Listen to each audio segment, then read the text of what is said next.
Hello, Fight Insight fans, viewers and listeners, and hopefully new subscribers.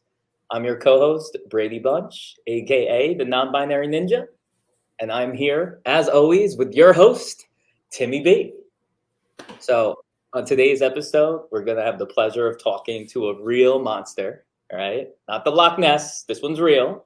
We're going to, pardon my pronunciation, but we're going to learn about where Ngannou is going next, right? We've heard some heavyweight news.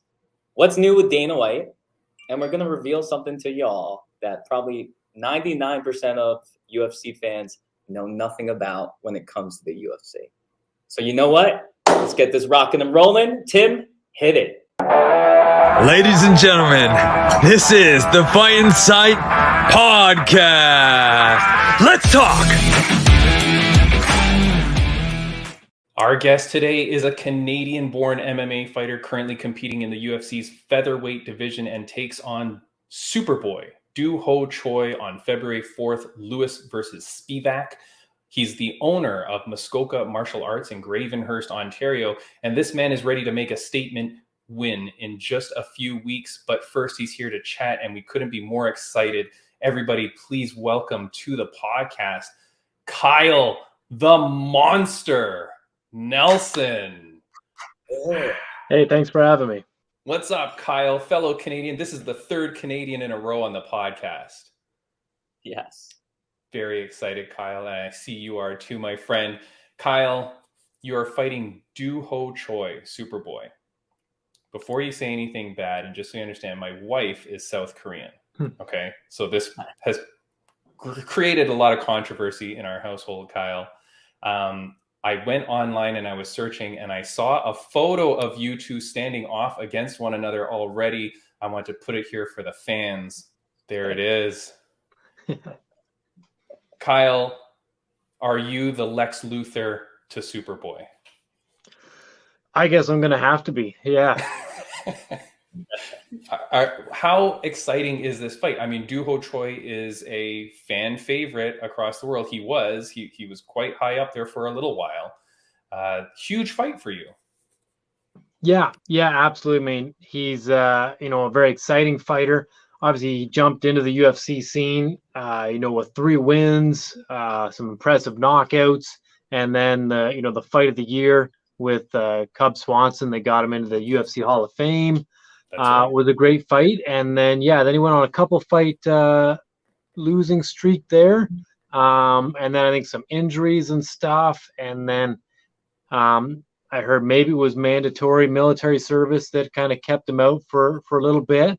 Yeah, but I'm excited to welcome back into the UFC. And I think he got married as well. So all those things have, life takes place. But now he's here, and that Hall of Fame performance, I was there because I was here in Toronto. Were you at that fight? I don't believe so. Okay, you would remember. That was a pretty insane night. But Do Ho Choi. Now, here's the thing: the event was supposed to take place in Korea, right? Sometimes when the UFC goes to foreign markets, they like to have a bunch of hometown fighters. Or a lot of the time. And they will, I'm just going to say it. They're going to try to let those hometown fighters win. They're going to try to give them matchups where they think, okay, the hometown's going to be happy. Kyle, is the rumor true? Did they move this fight back to Vegas because they knew you were going to destroy Superboy and didn't want to disappoint the South Korean fans? Yeah. They thought there'd be a riot in South Korea after I won. So it'll be, kind of neutral territory now in Vegas where neither of us are in a hometown, so nothing crazy should happen. Yeah, good. It just saves cross-border travesty, right? That's pretty much. Yeah, good. But how did you take that news? I mean, it must be a little bit disappointing. You lose a nice trip to South Korea. Yeah. I was definitely kind of getting excited to spend some time in South Korea. My fiancé was coming out. We had planned to stay for 4 or 5 days after the fight. And just kind of do some touristy stuff and check out South Korea.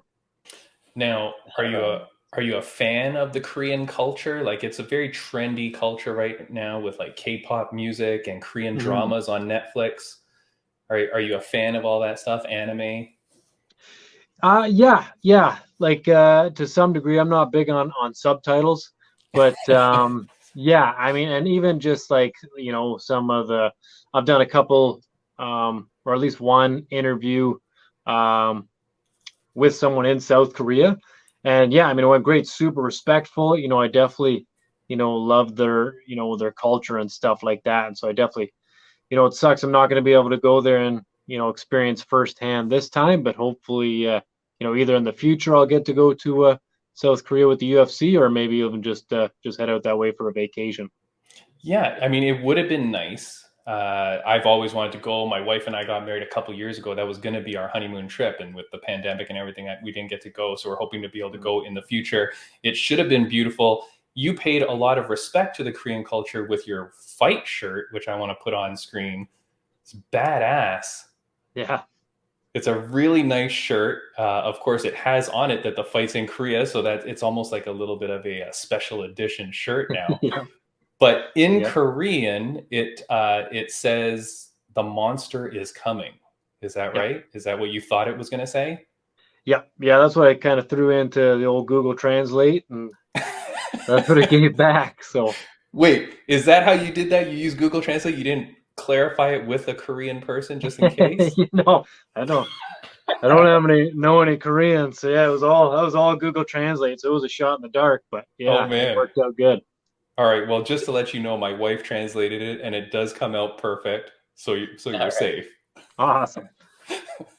In the future, if you're fighting in Korea again, feel free to reach out to me, and I can help you translate just in case. Perfect. Yeah. All right. So this fight now, okay, so not in Korea. What are you expecting here in this fight? What are you expecting to happen here? Yeah, so I mean, I think we'll see the same Superboy that we've seen in all his other fights. Great kickboxing, good boxing, moves forward. He's got some power in his hands and stuff. I don't expect a lot of offensive wrestling or jiu-jitsu out of him. That doesn't seem to be his style. He likes to stand and put on a show for the audience, and I think that's more my style as well. I train the wrestling and the jiu-jitsu and all that stuff, but it's more or less like a countermeasure, I guess. It's only there if I really need it. If I run into somebody like Khabib or something. But I enjoy mixed martial arts for the stand up aspect of it, the kickboxing and Muay Thai and stuff. So I think it's going to be great to test my technique and my skill set, against Superboy standing. Yeah, man. And, this is a big fight, I feel, for both of you. Like, this is a big, important fight for both of you in your careers in the featherweight division. Is this fight now, and I didn't realize, is this in front of a crowd or is this at the Apex? So this is at the Apex. So they've got like a couple little bleachers, but yeah, it'll only be like 50 people maybe. Like Yeah. it won't be a crazy 20,000 fan audience like it would have been in South Korea. Which is god awful for this has been my New Year's wish for 2 years in a row now, Kyle, is that they get rid of the Apex. I can't stand it. I feel like Yeah. your fight specifically here would have been an incredible fight to be in front of fans. Yeah. Now, here's something. We had Beast Boy on, Beast Boy Mike Davis. Did you know that in his last fight, he sold his cornerman spot for like $10,000? No, I didn't. But I had actually looked at doing something like that too. I was thinking, especially when it got moved back to Vegas. Yeah. I was like I had my head coach Alain Halmagine and my wrestling coach Adrian Woolley coming down, and then I was like, I didn't really have anybody else. Like my fiance's coming, but I wasn't really planning on having her in the corner. Yeah. So I thought about fishing that out to some sponsors or somebody to see if anybody be interested. Yeah, and it would definitely help out. But then with it being in the Apex, usually when we fight in arenas, we get tickets, and then my fiance would just come and sit in like the family section. But because it's at the Apex, from what I understand, I won't be getting like any tickets or any seats or anything like that. So my fiance would have just had to go to like a bar or something, or a restaurant in Las Vegas by herself to watch the fight. So I was like, well, she can just come in the corner, and that way she can be in the apex and watch me fight live. Okay, so then your wife is going to be in your corner? Yeah. Will she be paying you $10,000 for your ticket then? No, I'll have to talk to her about that. But she's been making me a lot of good food for this training camp. So so we might call it even. And Kyle, that's 10 grand US. Us Canadians, that's like 20 grand Canadian. You know what I mean? Like, that's a lot of money. Yeah. Okay, well, that's cool though that your wife is going to be in the corner for you. That's your first time having her in the corner, or your fiance? Yep. Sorry. Yeah. Yep. Awesome, man. That's cool. Good friend of the podcast who does the theme song for our podcast, Brian Bam Bam Barberena. Yep. He's had his wife in the corner for the last couple too, so it's nice. Yeah. I've seen a couple fighters do it, and I mean, I don't see why not. She's been here with me every step through the training camp and even before the fight, and helping out, more than almost anybody really. So why not have her come along? That's awesome. Brady, you were gonna say? I'm trying to think of what my question is gonna be. I forgot. All good. ADHD. Well, Kyle, you just posted, I think it was maybe today, and obviously because you're coming on, I was keeping track of your Instagram, but you just posted today with you at Muskoka Martial Arts, and you put up a beautiful picture with you and your family, which is very nice. So when you say that, and I saw that your wife was in a gi, so she does train martial arts. Yep. Yeah. So she started training jiu-jitsu back in April. So she's still pretty new to it, but yeah, she's definitely, I mean, she was athletic all her life and played a lot of sports and stuff. So she's picked it up really well. Nice. That's cool. And then I'm just going to put it on the screen for those that don't already follow you, Kyle. Of course, you should be following at the monster 705_ UFC. That's where we can find you. Is that the best place to find you on social media? Yeah. I think probably my Instagram gets the, I try and post everything everywhere, but Instagram definitely I'm more active on that one. Nice. And you opened up your gym, Muskoka Martial Arts, which is in Gravenhurst. How's that gym going? It looks absolutely beautiful. I wish I could make the drive down there. Yeah, it's going really well. I grew up in, Muskoka, so Huntsville, Bracebridge, Gravenhurst. So, like 98% of my family's there, all my friends and stuff. So it's always been a dream of mine to open up a gym in Muskoka. But I didn't plan to do it this soon. I was kind of like, well, when I retire and stuff, I'll do it. But, a great opportunity opened up, and I was able to snag a good business partner that helps me, run classes and stuff when I'm not able to be there. So, so it seemed like the right time. And we've been open for a year now, and it's growing great. Like the students, are growing really fast, and we're getting a lot of talent, even though Gravenhurst and Muskoka is kind of it's not Toronto. There's not, 2 million people or whatever, but we still get a lot of hardworking people out. Yeah, that's awesome, man. And like, I mean, imagine like out in that area, all of a sudden you find a mixed martial arts gym, and then in there is Kyle the Monster Nelson, like a UFC fighter. How cool is that? When I started training here in Markham, just outside of Toronto, Kyle, it was, I think, 2 months after I was in my MMA class that I realized my coach was a UFC fighter, was Sean the Punisher Pearson. Yeah. And I didn't recognize him at the time because he had grown a beard. Like, he looked way different than he did on TV. And then after like a few months, I was like, wait a second, this is Sean Pearson from the UFC. Kyle, do people realize that you're a UFC fighter? Like, do they know coming in? I think most of them do, just because Muskoka's, Huntsville, Gravenhurst, all a pretty small community. Right, so we don't have a lot of I guess people that like go out of Muskoka and kind of do big things like this, like be on TV or whatever. And so I think, I think a lot of people do recognize it, other than like some of the kids in the kids class would be like 4 or 5 years old. And, they don't really know what's going on anywhere anyway. So, but yeah. Nice. That's cool, man. Can I ask a couple questions? Yeah. Because one of my dreams is to get my buddies to start a gym with me. And we interviewed another UFC fighter that I know runs their own gym. Out of curiosity, do you think it's something, you don't have to answer this. Does it cost a lot of money to open a gym? Or if someone's got a good $20,000 saved up, 30,000, is it possible to start with something like that? Yeah, absolutely. So like your biggest expense is generally mats. And depending on the style of gym you want, if you want to open up like a kickboxing style of gym, you don't necessarily need like the thicker, expensive jiu-jitsu mats. So then you can get away with like just some punching bags and stuff, and like some of the foam mats. And then so that's not too bad at all. If you're doing like a more of an MMA style gym where you're going to have the thicker mats, especially when you get in like the wall mats, that stuff gets really expensive. But I mean, you should be able to do it for 10 or under, I would think. Nice. Or you can open up a street beefs gym and just do it like outside in a park, right? Yep. Just have it street beef style and just do it like that. Kyle, you're a few weeks out from the fight now. So are you like in the heaviest moment of your training now before you kind of wind down, or where are you at? Like as far as the intensity of my training sessions, they're pretty intense right now. I mean, we got this fight with a lot of notice, and usually going down to 145 is pretty, it's a pretty difficult for me. So sometimes my training kind of lacks leading up to the fight, but because we had so much notice for this one, I've been able to, keep my calories high, still eat protein and all that good stuff. And so I've been able to perform a lot better in my training and keep like a higher output and intensity for my training. So so we're going to take this all the way, pretty much right up until fight week.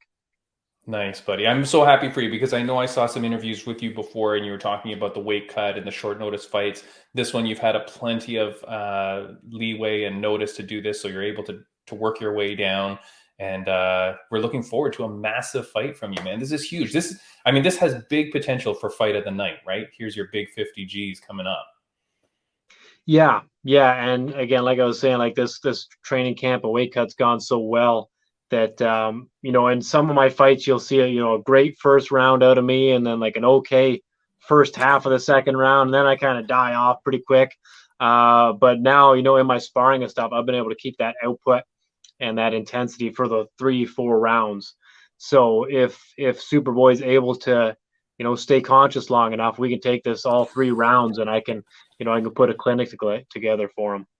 Yeah, feel free just to end it early, Kyle. I always say that to our guests. Like, feel free to end it early because we're going to be cheering for you like crazy. My wife may not be cheering for you. It's going to be some difficulty here in the Timmy B household, but feel free to end it early and get the job done and then enjoy the night. Yeah, absolutely. Braydbunch, I think we had one fan question that I thought was interesting that you wanted to ask. So I had a fan. I'm sorry, not going to take the time to look up who it was exactly, but they did send a question, kind of like a broad question. Knowing you're Canadian, knowing that the sport has expanded so much, they suggested they want to know what you thought about this idea. Continental championships, where there's like the North American championship, the European champion, and maybe like at the end of the year, a tournament or something to crown the greatest on the planet. Does that sound ridiculous to you, or sound like something that you think could work? No, I think that's definitely a cool idea. Way back in the past, I remember people being like, "Oh, what about Bellator versus UFC or stuff like that." But I think the UFC is almost to a level of itself, like worldwide, that they could even look at doing something like that, having kind of some smaller like pay-per-view shows, and you get the best of the best out of each continent, and then build it up that way, and then have one kind of just a whole championship fight. And I think that would be huge. Whether or not the UFC would do it, I don't know, but I know like Bellator and One, they're doing some cross promotion stuff. So I could definitely see somebody doing it at some point in time for sure. Yeah, I like that question. I like the idea of that. Kyle, did you know? I don't know if you're allowed to talk about other organizations, but did you know that Risen and Bellator did that event and Bellator swept them 5-0? Yeah. So I didn't know it was going to happen, but all of a sudden, like I was on Instagram, and then I was like, well, they just they swept them. That was interesting. I didn't know because like some of the UFC guys went over to One, and and it Mhm. looked like it was really competitive over there. So yeah, so it was interesting to see that 5-0. Yeah, that was pretty bad for Risen though, because when you get swept, I don't know, man. That's the danger of these cross promotional things. Because if your team gets swept, what does that mean, right? For the next event, Yeah, if I'm going to go watch Risen, I'm like, okay, well, these guys like all lost, so kind of tough. yeah. Kyle, we won't keep you much longer, my friend. I really greatly appreciate you coming on the podcast. You're like a Canadian hero. The Canadians are going to be out in droves cheering for you, man. And I'm so excited for you for this event. Before we let you go, two questions. One is, who's someone cool that we should have on the podcast that you might be able to help get me in touch with? Who's someone that you think should be on this podcast? Well, there's a couple UFC fighters I train with. So one of my training partners, Mike Malott, he has a fight coming up. I think it's February 25th. like a couple weeks after my fight. So yeah, he'd be a good guy to have on for sure. Nice. Help me get in touch with that dude. He is hard to get a hold of. I do have some good nicknames already for Mike Malott. I know he's proper already, but I've got some Yeah. nicknames for him. Kyle, before we do let you go, is there anything that you want to say to fans, viewers, and friends?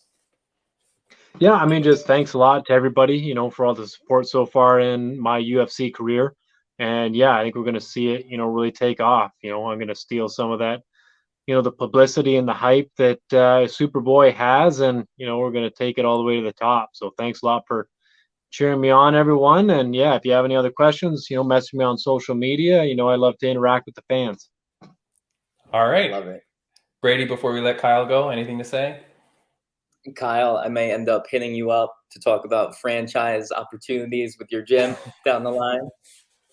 Secondly, it's been an honor. I always feel like I wish we had more time to dive in, but we know how you guys have fights coming up very shortly. But it's been a pleasure, and I hope to have you back with Timmy. And one last question. I'm involved in the music world. If you had to listen to one song before a fight, what would it be? One song. Or I genre? really like Country Boy Can Survive by Hank Williams. When Matt Hughes used to always come out to that. So if I had to dial it down to one, I feel like it's it's a pretty iconic song, and I come from a small town, it's kind of out in the country, so yeah, I think that might be it. I love that Nice. response. Matt Hughes tied in too. Yeah, I love it. All right, Kyle, all the best to you, my friend. Go kick some ass. We will see you get that fight of the night or performance of the night. Again, finish the fight early for me. I'd appreciate it. Thank you, sir. Awesome, thank you. Have a good one, buddy. Take care. All right. I hope it's such an awesome fight that he makes it in the UFC Hall of Fame. Damn, just- yeah, that's right. We can Right? get Doo Ho Choi can get in there twice, right? Twice, right? With a loss, right? Yeah. It's going to be an amazing fight. I think those two are just going to bang this out. It's going to be a massive, massive fight, and I'm very excited for him. So good luck. Good luck to Kyle the Monster Nelson. Braydbunch, I'm going to talk about some friends of the podcast update. Sure. If you don't mind, which is going to lead into something. Before we get to there, guys, I do want to say thank you for coming. If you're a fan of Kyle Nelson, and that's why you're here, please do follow and subscribe to us. All our links are down below. And, we've got great guests from around the world of combat sports coming in every week. Next week, I'm very happy to announce that we have the Fury FC strawweight champion, Mia Graw. She is coming on the podcast. So a Fury FC current strawweight champion. She fights next on February 5th as well. So we're getting her right before her fight as well. So very excited for that next week. I do want to say thank you, of course, to my friends at RageWorks Podcast Network. They are at rageworksnetwork.com. That's a podcast network out of New York City. We're friends with them and part of that. So go hit them up for other great podcasts. Okay, friends of the podcast update. Laura Gallardo, Lily Ferreira, Tanya Najar, they all fight Invicta when January 18th. So that's tomorrow when we're recording this. It's going to be yesterday when this releases. So let's all give good positive vibes to them. Jenna Bishop, February 25th. Raquel Pennington won her fight. Did you see the fight, Brady Bunch, last weekend? Raquel Pennington? You want to know the truth? Only highlights. Okay. But impressed with Holy what I crap. saw. Raquel Pennington is on a 5-fight win streak, ranked number 5 in bantamweight, and takes out the number 2 ranked Ketlin Vieira. Rocky's on another streak back towards the title. So I am very happy for it. It was a great fight. She got nice and bloodied up in the beginning and just like such a dog. Holy moly, dog. And you know what? I love knowing when what I love seeing is when a fighter that I'm excited about years back, like, doesn't give up and keeps going, right? Yeah. And this is a perfect example. And what I will say is she looked fit. She looked like a beast. Yeah. So yeah, and I think I saw in your post, you were asking people like what should be next. What do you think should be next for her? I would like her to fight Juliana Pena next. I think Juliana Pena, if she doesn't get the title shot, I think Juliana versus Rocky would be a great fight. They're both tough veterans. They're both old school at this point. I mean, as young as they are, they're both old school. I think that would be a great fight. If not, I don't know what's next for Raquel. I mean, title shot, does she wait it out? That seems weird. I'd like to see her get one more big fight. So big fight against anybody, but Juliana Pena would be my pick. Last friend of the podcast update, and this leads to you, is 2-time guest of the podcast, Gita Marie Figueroa. Good friend of mine, good friend of the podcast. We've had her on a couple times. We've talked about her because she is a transgender fighter out of Florida. She just announces today that she is fighting here at New Line. Is that what it's called? New Line Fighting? Yes, New Line Cage Fighting. Yeah. A promotion. Yes, go on. No, and she's fighting Brittany Vaughn, who we've talked about on this podcast as well. They're marketing it as the world's first transgender kickboxing contest.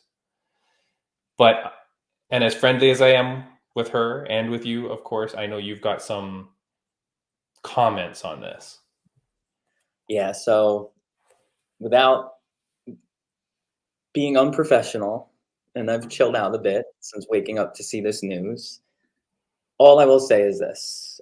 Anyone who's followed my story, along with these 2 other fighters' stories, we're out there fighting other trans opponents or men. That's what we want, right? Cisgender men.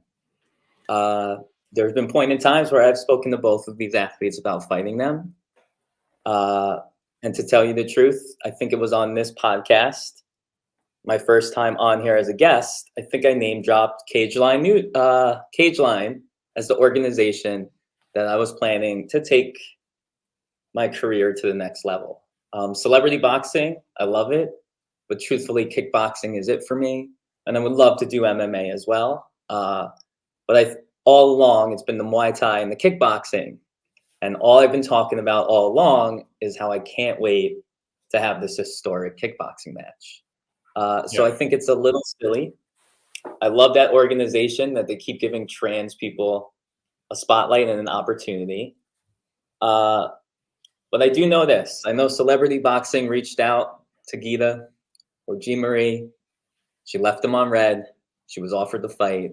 I guess she didn't want it bad enough, right? Then they announced my fight. I had to reach out to New Line Cage Fighting to let them know, hey, unfortunately, that fight is the same date as your fight. Yeah. And then we agreed to postpone my fight to May. So as of right now, I'm supposed to be fighting for this organization in May. And I thought it was going to be the historic kickboxing match or possibly a boxing match. We were still talking about it, but truthfully, I think I've made it known to the world. I want to be like Nong Rose from Thailand. That's it. That was my motivation. So to see G. Marie tagging me, saying I'm not a real fighter, all this stuff, and then literally leaves comments for the public to see as if I'm the one obsessed with her. When I unfollowed her, when she was supporting Dana White hitting women, she says she agrees that was self-defense. That's where I drew a line. Everyone thinks differently. Unfollowed her. Yeah. Right? No, she's tagging me left and right, saying I'm not a real fighter. Next thing I know, I'm speaking to Brittany this whole last month. I'm speaking to New Line Cage Fighting. I tried to get into the tough man competition that Brittany won. And then 2 days later, I'm speaking to New Line Cage Fighting. And then 2 days later, I'm speaking to New Line Cage Fighting. I got denied because I live too far away.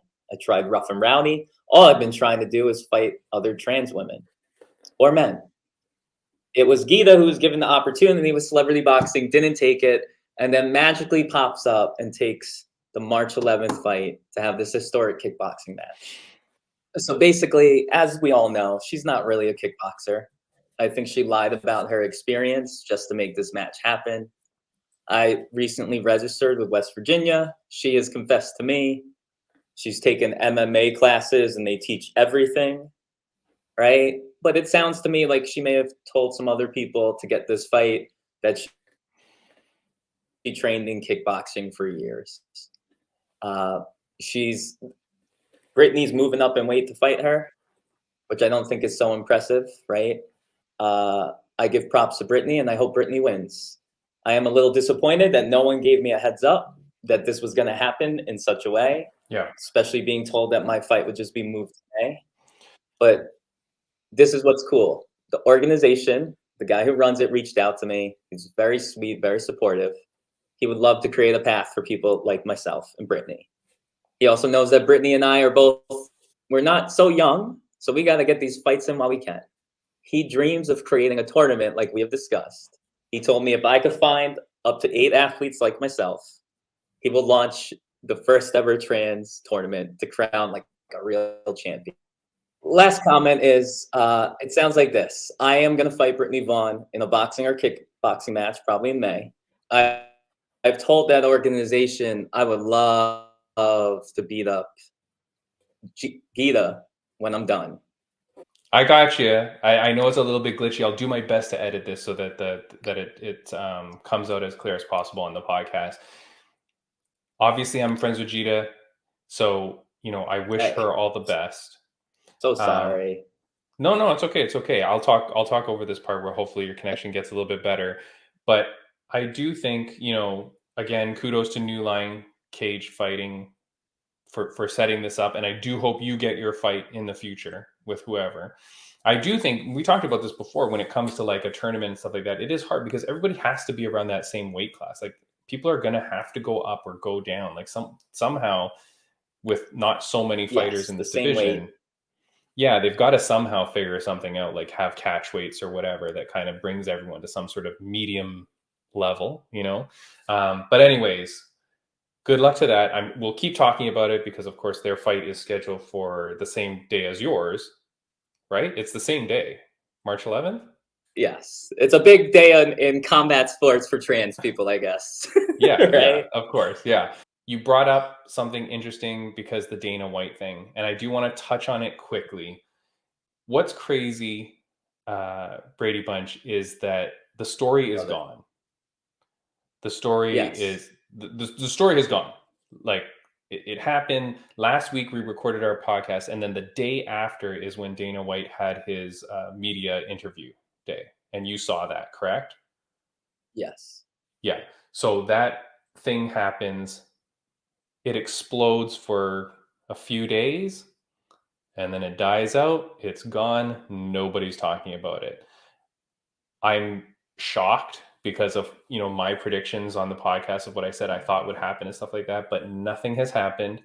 I will say, and I don't want to drag into this because now it's a week old and nobody even cares apparently, but I thought the Dana White's interview was upsetting. I thought that there was a lot of things that were said there that were wrong or that were really weird.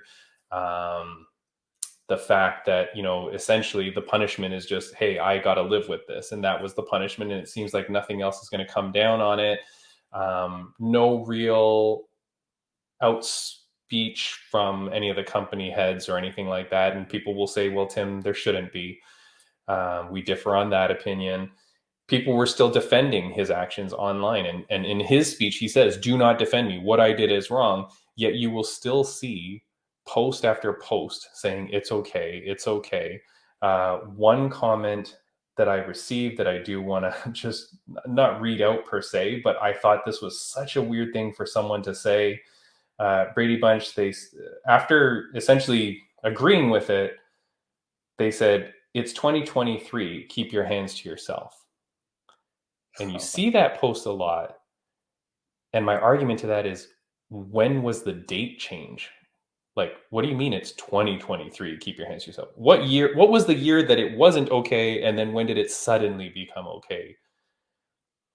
I agree. It's so foolish. I don't know why you would say that. And if you find yourself saying that, I think you got to check yourself and say, well, at what year did I agree that it wasn't okay to hit a woman? You know, even if she hits first, which I don't care about that. At what point was it not okay to hit a woman? And then at what point in time was it now okay? I think you got to check yourself for that. Yeah. What I think it is so many people just think equality means everything's perfectly, which makes no sense, because guess what? That's not what feminists were fighting for when this all started, right? Yeah, no. It wasn't, hey, I want to be able to punch you in the face and you can punch me back. No, it was like, hey, we want some healthcare to make sure that we all don't die while giving birth to your kids and stuff like that, right? Equal pay for the same job, right? Yep. But Yeah, you're definitely. You're right. I mean, I don't know where that comes from, but again, you know, and these are people that I like that are saying this. What I will say about the Dana White, and I just want to make this one comment, okay, is when he goes off in his speech in the media day from last week, he talks about the biggest thing that I took issue with was where he said, what's going to happen to me? What do you want me to do? You want me to step away for a couple weeks? Who's that going to hurt? It's just going to hurt the fighters. It's going to hurt the promotion. It's going to hurt whatever. And essentially what he was selling to us was, if I leave, everything else crumbles, right? Did you get that from his speech? Did you sense that? So, okay, yes. What I would like to say to people is that you are replaceable. Do you understand? In your workplace, on your team, in your hobbies, even in your relationships, you are replaceable. And you need to get that through your head, okay? Because if you can understand that you are replaceable, you will be a better person. You will try harder at work. You will try harder in your relationships. You will try harder in your friendships. You have to understand that you are replaceable. And if you get that through your head, you will, in essence, try to be a better person, which then makes you a better person, which makes everything around you better. If you don't, and you think you are irreplaceable, trust me, people will get that sense from you. They will understand that you feel that way, and you will be replaced. So I don't know what more to tell you, but you got to get that through your head. That is not okay for anybody to think that they are not replaceable. I can't think of any case in the world where someone is not replaceable. And I felt like just him saying that was so weird, and it was so disrespectful to everybody that works at the UFC, from the janitor of the PI to anywhere else in that organization, to all the fighters, which are truly the product. Him saying, if I leave, everything else crumbles, paraphrasing, super disrespectful. I didn't like that. And I'm a huge Dana White fan up until this recent issue. Like, go back in the podcast. I'm always the one defending him, defending what he's saying, defending his moves and his business practices. I was the one defending him. But on this case, I cannot. So I don't know. You know what? I'm not always defending him in the past, but there are points where people were shocked with me defending Dana, right? In certain scenarios. But I agree with you. It came off as arrogant, out of touch, self-absorbed. And yes, I'm sure there were a lot of people that work for the company that are cringing. But at the end of the day, it's more of the bigger problem around capitalism and the way we have things structured. People at a certain level of income, a certain amount of power, they really do think they're irreplaceable, untouchable. And that's what's crazy. And if I was a shareholder in the UFC, all this would make me think, right? If I was working for ESPN or Disney, all this would make me think. And once again, I think you're the one who brought this to my attention. They're going forward with this man's slap league. Yeah, I think on the day that this podcast is released, I think that's the day it's going to air. I will never promote that shit. Never. I'm sorry. I don't care how popular that gets. I'm not doing that. And I don't know what doctor or what athletic commission is sanctioning slap No bleeding. problem. Like what commission is going to be saying, yes, it's okay? In UFC, in MMA rules, the fight stops if you are not intelligently defending yourself.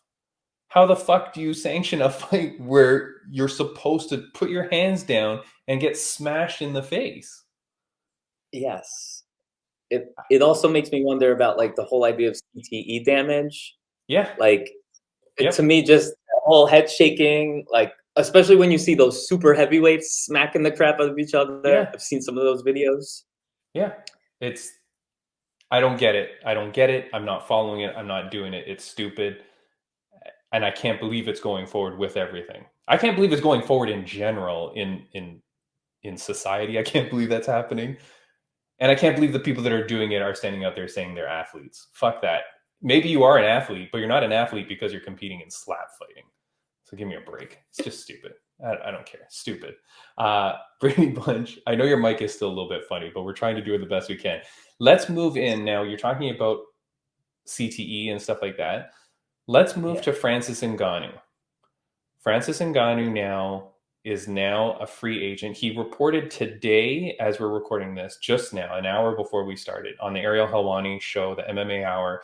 He reports he was technically a free agent as of December 9th when his contract ran out, but he chose not to say anything because out of respect, he was still engaging in conversations with the UFC, which now has broken off. He's now stripped of the title, blah, blah, blah. He's free to do his own stuff. He said that he was standing up for his morals, that he was standing up for what he believed in, that he didn't want to be a sellout. And on the Ariel Helwani show, he said today that, let me just see here. So he said the things that he was arguing for was sponsorship, the right to have sponsorship, health insurance, and to have a fighter advocate, someone that is going to be in the board meetings who advocates for fighters. These were some of the things that he was specifically trying to get in his contract. On top of what he announced was about $8 million a fight, which is good money for a UFC. Braydbunch, I get what he's trying to do for health insurance and sponsorship and all that. I just don't know that. Man, that is tough that he's left the UFC for something like that, which really, did he really have any hope of getting that? Like, that's a massive change. And he said it wasn't for me. I wasn't fighting for my own health insurance. I wanted health insurance for everybody. It's like, dude, I don't know that you're that big of a star to command that. What do you think on that? So I'm sorry about my mic and office issues. No worries. Lesson learned, going back to the old office. But basically, my opinion is this. I have to wonder if Jake Paul, now I know I sound crazy, Nope. to make, he was talking all about starting that fighters board, right? Or like the fighters organization, better pay, health insurance. The fact that he jumped to there, part of his Anderson Silva fight, the deal was, we're going to form something, right? Yep. Could this all be like, well, interestingly, on the Ariel Helwani show, he never asks about the PFL shirt that his aunt or whatever was wearing in the picture. All he says is, okay, so are you open to fighting elsewhere? And he says, yes, I'll fight wherever, blah, blah, blah. Here's the problem. Who the hell is PFL to pay him $8 million a fight? Who's he going to fight in PFL? Give me a fucking break.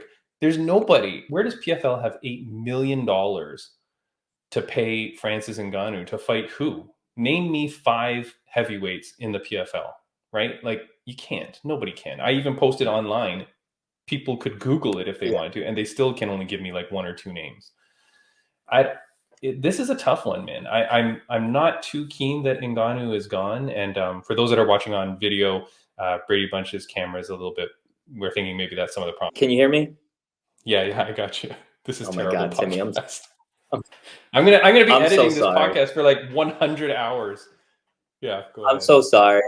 This is all on me. No, don't worry. So part of me is just wondering if, like, I know, for example, so you're right. like who has this money, there very well might be some rich guys behind the scenes that are throwing money at this organization. Investors, sponsors.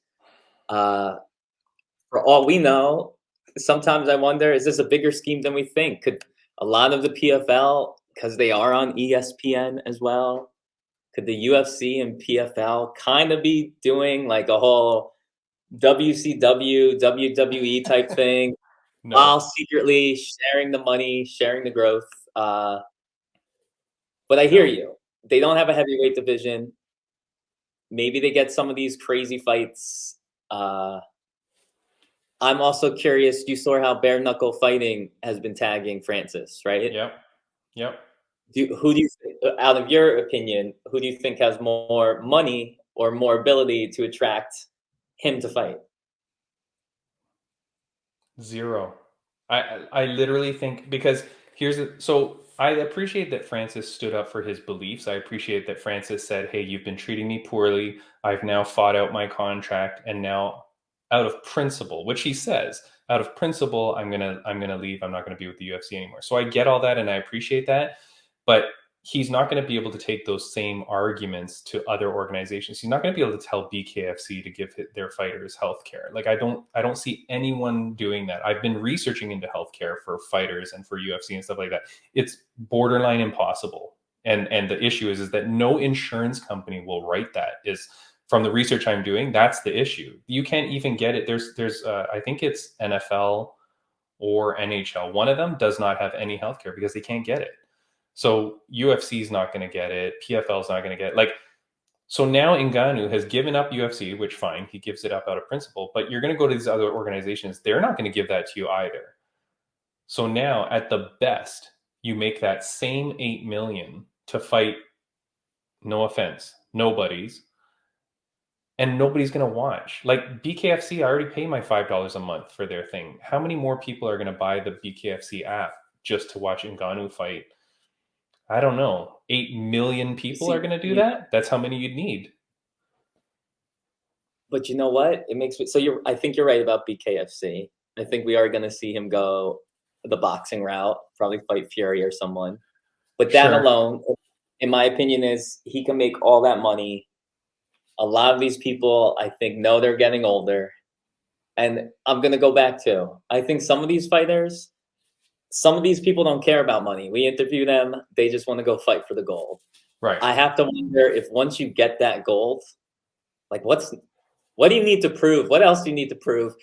Maybe it is better to go fight cans that you know you will crush, get paid decently, or just have these big Conor McGregor, Floyd Mayweather type fights that make you into a bigger superstar in some ways, makes you hated by others. Who knows? Or maybe we're watching the downfall. All empires eventually fall. Maybe this is the beginning of the end of the UFC. Maybe people are sick of Dana. Maybe some people with money are jumping to these other orgs. Maybe they're going to donate more. But I agree with you. I don't think they're going to get fighter health insurance, but I hope they get better pay across the board. I hope there's some type of union that's created.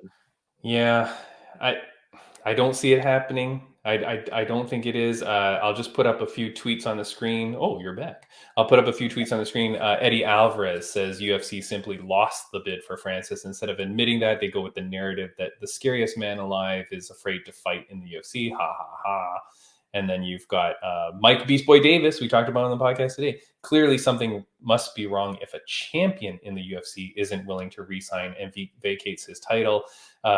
Beast Boy Mike Davis, boy, he's been coming out a little bit public. I'm worried for your future, my friend. Like, you might want to just be quiet a little bit. But yeah, the narrative that Dana is trying to spin is that he was scared. And so he's vacating and he's saying, it's not worth the money. I don't want to take this risk. Ngannou comes out today and says, no, that's not what it is. It's that I was trying to fight for all these things, which you were never going to get. He also says that he has no management. So I'm like, was he not being directed by someone to help him understand that, hey, look, dude, these are not things that you can be fighting for? I don't know. Yeah. So That is tough. We will never see Ngannou in UFC again, is my thought. Hopefully he gets a boxing fight that pays him billions of dollars, but I don't know. I don't know where he goes from here. It is a sad day. You know what? What do you think about the heavyweight division in general now? And what do you think about Jones getting a title shot right away? I hate it. I don't like Jones for all the personal reasons that one can have for not liking Jones. I'm not a Jones fan, and I don't know that Jones makes it to that fight. It's a while away. Plenty of things could happen. USADA could happen. Who knows? And if he wins the title, oh God, then he wins the title, and then I don't know what happens next. Is he going to be committed to fighting a lot? Is he going to be committed to fighting multiple times in the year? I don't want him to come in, win the title, and then walk away. And then I also feel Jones going up to heavyweight. Who's his next fight? Okay, so he fights Cyril Gane, which I don't even know that that's a massive fight. It's a massive fight because it's Jones, but it's not a massive fight because it's Cyril Gane. And then who does he fight next? Stipe? Stipe hasn't won a fight since August of 2020. So how is Stipe the big draw? Who cares? And then who else is in that division? Like, you don't have, the big guys was really Ngannou. That was the big scary one. You've got amazing heavyweights, no doubt. You've got Derek Lewis, Curtis Blades, all them. But any of those guys versus John Jones, is that a massive selling pay-per-view? Once Jones fights once he fights once and gets everyone to watch him, the second fight, I say it's a bomb. Like, I don't even think anybody cares. And you know what? I think you're kind of right, unless they have some new talent pop up, right? Yeah. Furthermore, my big fear is, what if Jones wins and then, like typical Jones fashion, he gets popped for something? That's my big fear too, right? Knowing he's this big guy now, right? And like you, I have mixed feelings about Jones. And going back, a lot of people call him the GOAT. In fact, that's what made me a little sick too. I hate to say it. Part of me is like, here's Dana White in an interview talking about how this guy, in his opinion, is the greatest of all time, right? Yeah. Meanwhile, they both happen to fit into a special club together at the moment, right? Yeah. Furthermore, I have a problem calling someone who's been caught cheating the greatest of all time, right? Yep, me too. Yep. Can't say that about a GSP, right? And that's why I will forever tip my hat to someone like a GSP, right? But that's going back. I felt like this was part of, let's cover up the Dana story. Hey, everybody, Joe. 100%. 100%. You don't, if you don't think that this timing is perfect to create a whole new controversy, a whole new story that dominates the headlines and totally takes focus away. I mean, this is a pretty big story that takes focus away and adds a whole bunch of new controversy to kind of now just get us onto that next news cycle. That's the way the news works. But I mean, that's this one organization generating that, right? For me, I'll just put it out here quickly. One of my GOATs has got to be Bisping. Bisping never popped.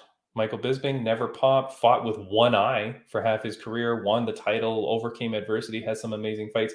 Bisping's way up there on my list too. No, I think once you pop, you're out of my contention. Did GSP ever pop? He never popped, right? No, I don't. No. And GSP's amazing for sure too.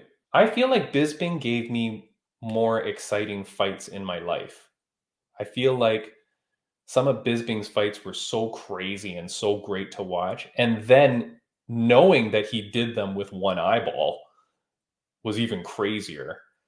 I don't know. And just, I mean, and also I think when I think about a GOAT, I think about how they are in and out of the cage as well, and their personality and blah, blah, blah. George was amazing. He was super respectful, but Bisping was a character, like Bisping created drama. And I like that Bisping lost. Bisping would lose and then win, like things were crazy.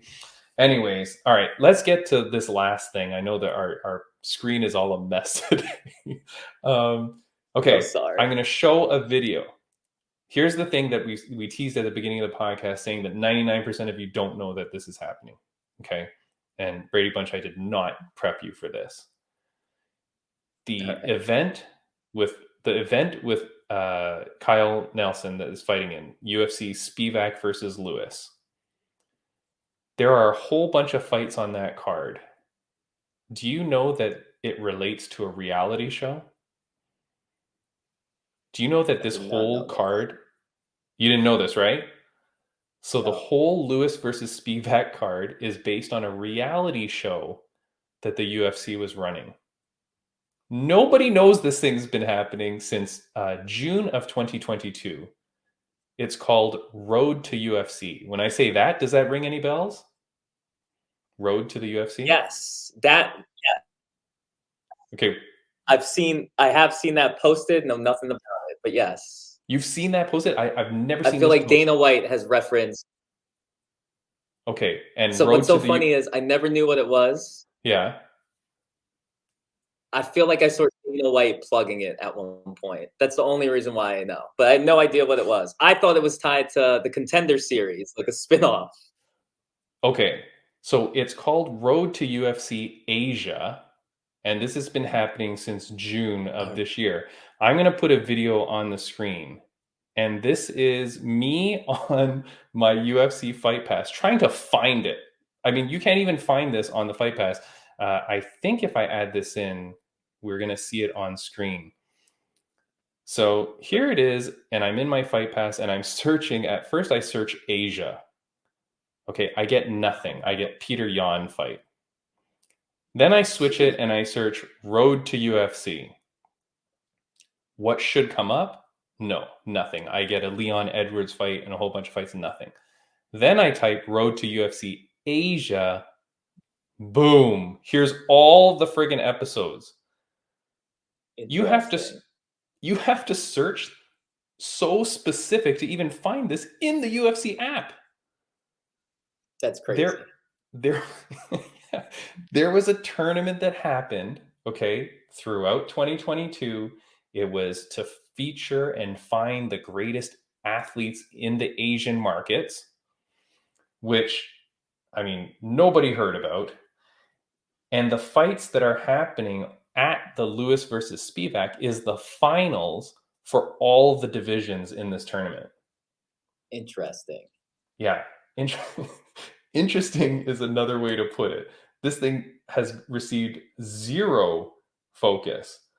So the fights, there are fights for, there is the featherweight title, the bantamweight title, the flyweight title, and the welterweight. I think it's 4 divisions that they ran tournaments for. And so 4 or 5 of the fights are the title, not title fights, but like to determine the winner of Road to UFC Asia.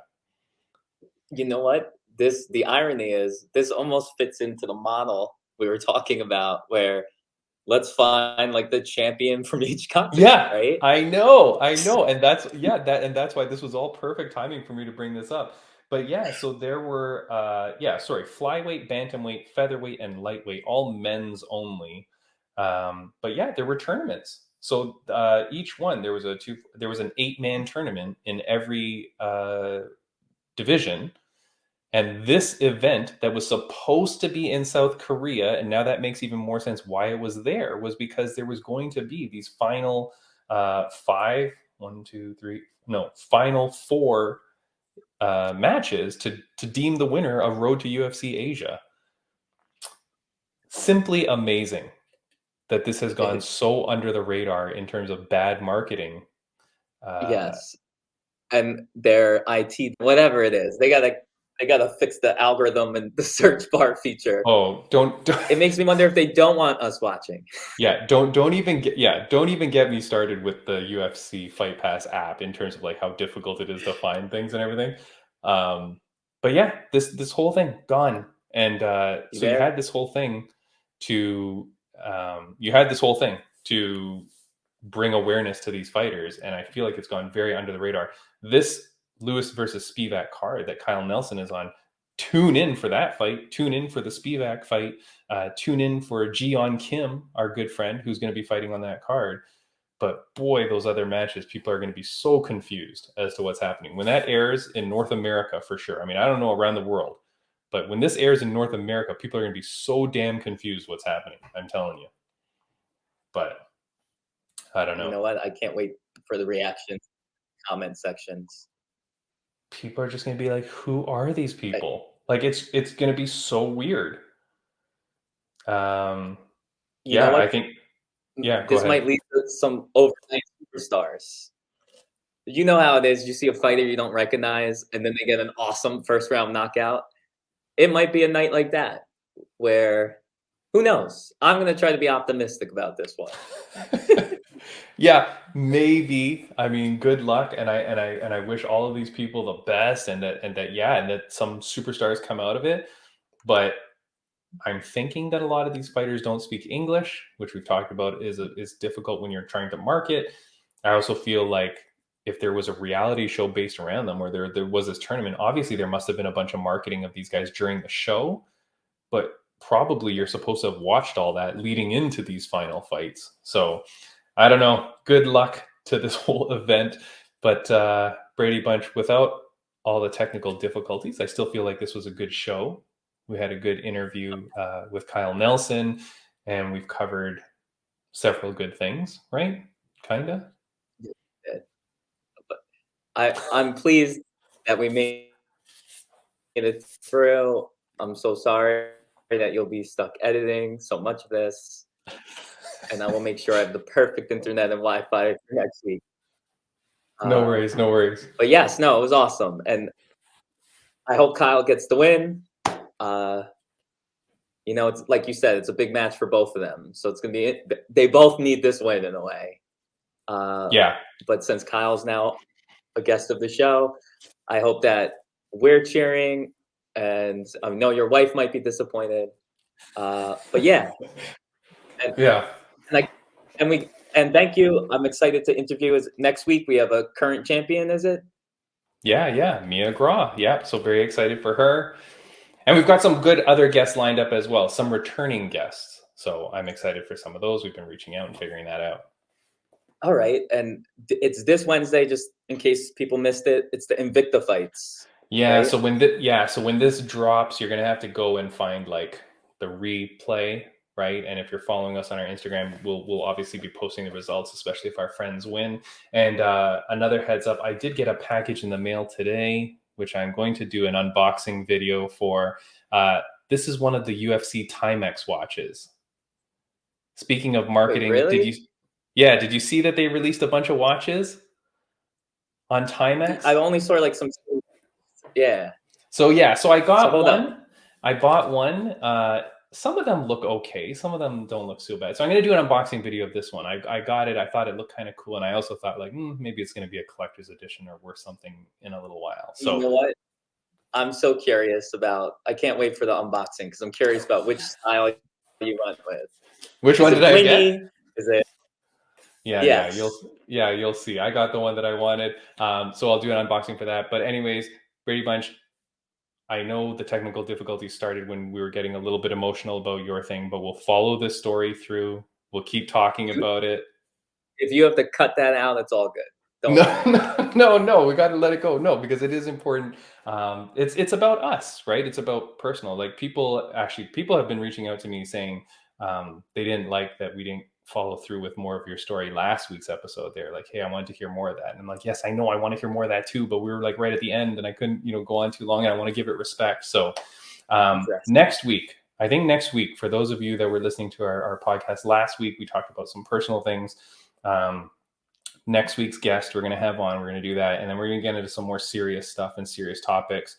Some other issues have happened during the week. I swear we could do a podcast like almost every day and there'd be enough stuff to talk about, So guys, radio show coming through.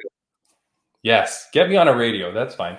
Guys, thank you for watching. As always, we'll be back next week. And Braydbunch, I really appreciate you. Thank you so much. Same to you. Thanks, everyone. See ya.